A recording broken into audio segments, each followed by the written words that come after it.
ಅಣ್ಣ ಗೌರ್ಮೆಂಟ್ಲಿಂದ ಸಿಕ್ಕಿದಣ್ಣ. Guys welcome to mini blog.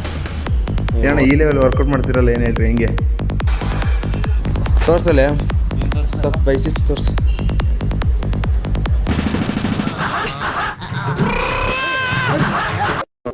ಅಣ್ಣ ಬಿಟ್ಟು ಇಡ್ಲಿ ಮಾಡೋರು ಸಿಲಿಂಡ್ರ್ ಸಿಕ್ಕಿಲ್ಲ ಅಂತ. ಸಿಲಿಂಡ್ರ್ ಸಿಗ್ತಾ ಇಲ್ವಲ್ಲ ಅದಕ್ಕೆ. ಏನಣ್ಣ ಸಿಲಿಂಡ್ರ್ ಸಿಗದೆ ಇರೋದೇ ಒಳ್ಳೇದಾಯ್ತಲ್ಲ. ಹಾಂ ಹಾಂ ಗೈಸ್ ನೋಡಿ ಇಲ್ಲಿ ISC ಟಾಪರ್ ಆಗಿ ಪ್ರಾಕ್ಸಿ ಹಾಕ್ಸು ಅಂತ ಇದ್ದಾನೆ. ಹಾಂ ಗೈಸ್ ನಾವೆಲ್ಲ ಕ್ಲಾಸ್ಗೆ ಹೋಯ್ತಾ ಇದ್ದೀವಿ.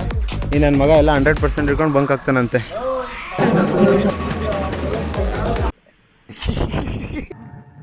ಎಲ್ಲರೂ 10 ಸೆಕೆಂಡ್ ಮೌನಾಚರಣೆ ಮಾಡೋಣ. ಹಾಂ ಏನು ಕರೆಕ್ಟಾಗಿ ಹೇಳಿದ್ರು ನೋಡು. ಏನಣ್ಣ? ಹಾಂ ಅಣ್ಣ ಎಷ್ಟಣ್ಣ ಪ್ರೋಟೀನ್ಗೆ? ಹಾಂ ಅಣ್ಣ ಗೌರ್ಮೆಂಟ್ಲಿಂದ ಸಿಕ್ಕಿದಣ್ಣ. ನಮಗೂ ಹೇಳ್ರಿ, ನಾವು ತರಿಸ್ತೀವಿ. ಅಷ್ಟೇ ಗೈಸ್, ಇವತ್ತಿಗಿಷ್ಟೇ. ನೆಕ್ಸ್ಟ್ ಮಿನಿ ಬ್ಲಾಗಲ್ಲಿ ಮತ್ತೆ ಸಿಗೋಣ. ಬಾಯ್ ಬಾಯ್.